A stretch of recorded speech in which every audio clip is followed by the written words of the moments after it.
Ya, kita kembali di Apakah Indonesia lagi, pemirsa. Kita lanjutkan diskusi tadi ada yang belum terjawab, Bu Elsa. Tadi sampaikan oleh Bang Farhad. Sebenarnya barang bukti yang disampaikan sudah cukup kuat. Anda kalau kemudian mengklaim bahwa ini masih sesuai dengan apa yang sudah diputuskan gitu ya, pembunuhan dan juga pelecehan gitu ya. Bukti-bukti kuat mana? Karena dibantah semua oleh saksi-saksi yang hadir kemarin. Saya tidak mau menilai novum mereka ya, karena itu hakim agung nantinya. Tapi saya menjelaskan fakta. Jadi fakta penemuan korban itu bukan satu orang, tetapi ada Suroto, ada Aibtu Supardi, ada Muhyiddin, ada Suja, ada juga Tatang. Kesesuaiannya bagaimana? Ini semuanya sama, ya. Di mana ditemukan korban almarhum Vina itu dengan underwearnya tidak pada tempatnya. Nah, karena supaya menutupi kemaluannya itu diminta dipasang. Nah, itulah Suroto yang memasang, ya, memasang supaya jangan terlihat. Dan itu kan disaksikan banyak karena waktu itu penontonnya juga datang karena kecelakaan itu. Nah, kemudian ini persesuaian semua ya, keterangannya di bawah sumpah semua. Nah, kemudian kan dibawa karena dianggap itu kecelakaan, dan itu kan petugas yang menyatakan kecelakaan sudah dapat sanksi ya. Dan ini adalah pembunuhan, dan ini pengembangan ya, pengembangan dari penemuan-penemuan baru. Nah, kemudian di situ dokter Isda itu menemukan bahwa darah segar encer, tidak ada gumpalan dari jaringan. Artinya bukan menstruasi. Berarti bukan menstruasi, bukan juga aborsi. Sedangkan saksi kemarin menyatakan teman dari Dini Mega memang sempat menstruasi, sempat minta dibelikan ya, itu balut dan lain-lain. Urusan dia lah. Terus jadi udah jelas itu kan kita bicara ilmiah ya, yang menemukan visum itu visum luar waktu itu karena dibilang kecelakaan. Jadi mereka tidak bisa lebih dari visum dalam karena kecelakaan. Kan udah dikubur 9 hari kemudian kan ada terjadi perubahan, perubahan dari korban. Nah, dokter Adri Nur Rohmat itulah yang memeriksa dalam. Dalam memeriksa dalam ternyata ada namanya trauma benda tajam. Di sini di pipi sebelah kanan dari almarhum Vina itu ada jahitan. Terus di sini ada benda tajam tertulis V, ya. Terus kemudian di dalamnya ada sperma. Nah, sperma ini kan sudah membusuk ya. Sperma tuh kalau bisa untuk di DNA itu palingan 1x24 jam. Sudah rusak dinyatakan. Udah rusak karena udah 9 hari. Tetapi jelas itu rangkaian dari peristiwa itu harus disambung, jangan diambil sepotong-sepotong. Misalnya sekarang dilihat, ini ada foto masih ada pembalut.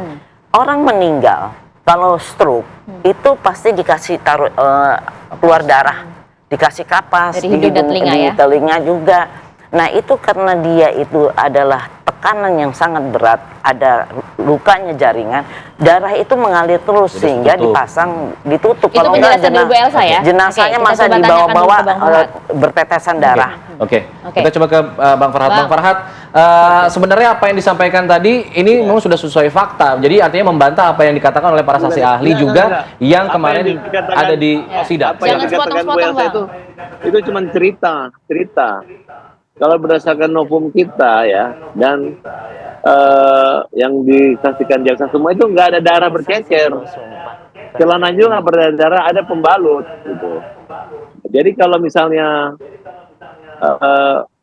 yang saya tanyakan bukti apa, yang saintifiknya mana gitu, jangan hanya mengatakan ini ada saksi persesuaian. Si Dede aja sudah mencabut, Teguh sudah mencabut, Liga Akbar sudah mencabut.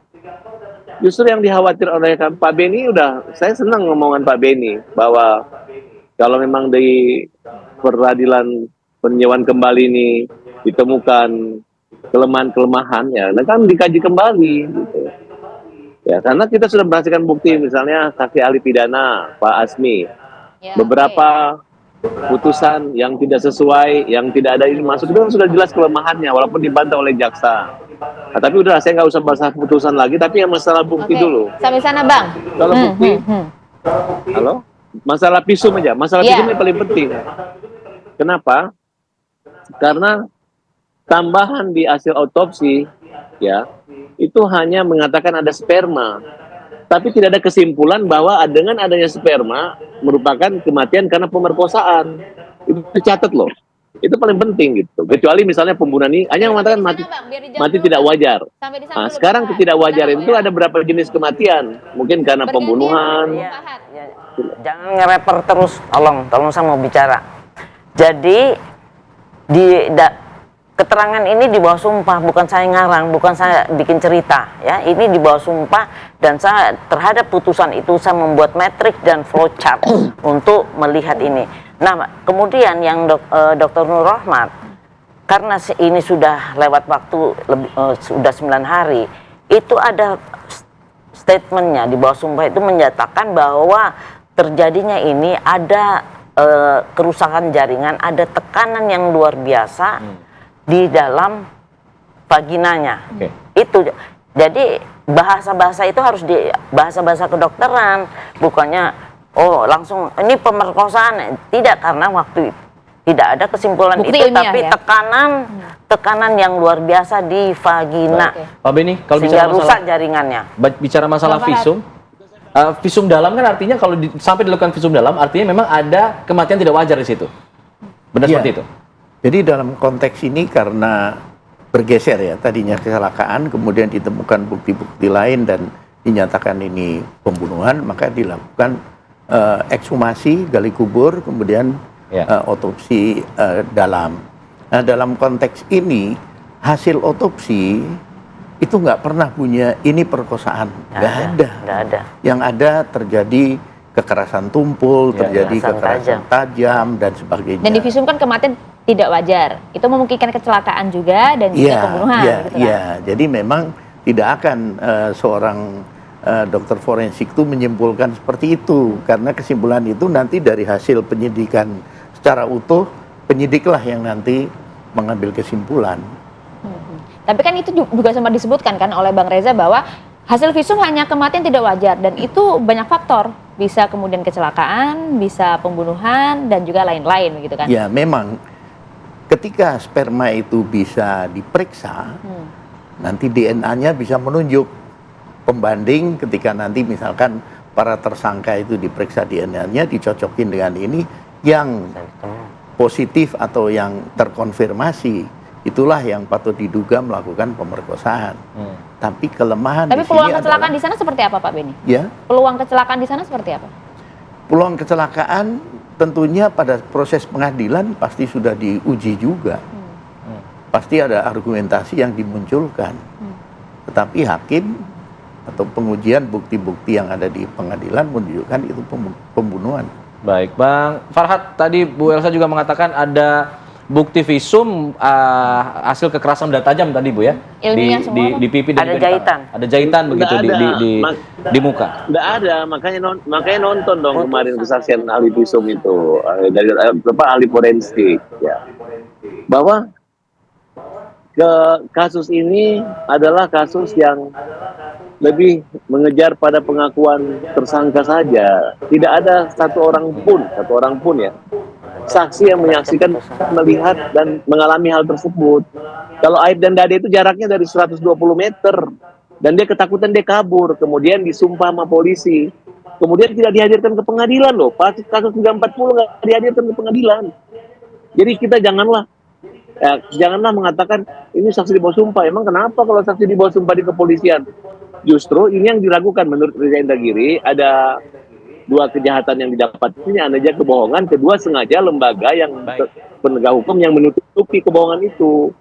Nah kemudian anehnya, kan saya katakan kemarin, cara pembelaan kepolisian nggak perlu dengan begini, tapi cukup mengatakan begini, karena kunci pokok utamanya adalah jaksa yang menyatakan sempurna P21 dan pelimpahan, itu tanggung jawabnya. Makanya di persidangan nggak ada polisi lagi. Nah kalau ada kesalahan, kekeliruan ya salah jaksanya, eksaminasi jaksanya, pecat jaksanya. Kemudian polisi mengikuti petunjuk jaksa baru sebenarnya. Dari hasil kesimpulan ini, oh ternyata memang ada satu kelemahan yang betul tidak memenuhi scientific crime investigation. Nah, silakan, jangan lagi meyakinkan ini pemerkosaan. Boleh dijawab dulu, Bang. Boleh dijawab dulu, Bang. Hasil dari keterangan yang disampaikan di kesaksian kemarin. Waduh, silakan Bu Elsa. Singkat ditanggapi. Ya, ini keterangannya di bawah sumpah ya. Jangan bicara aib, yang ini kan hadir di persidangan. Dokter Nur Rahmat juga hadir, Dokter Ida Sylvia juga hadir, Dokter Rahma juga hadir. Jadi bukan, nggak bisa dibandingkan dengan aib ya. Aib disumpahnya di penyidik, tapi kalau yang ini yang saya sebut semuanya hadir di persidangan dan di bawah sumpah.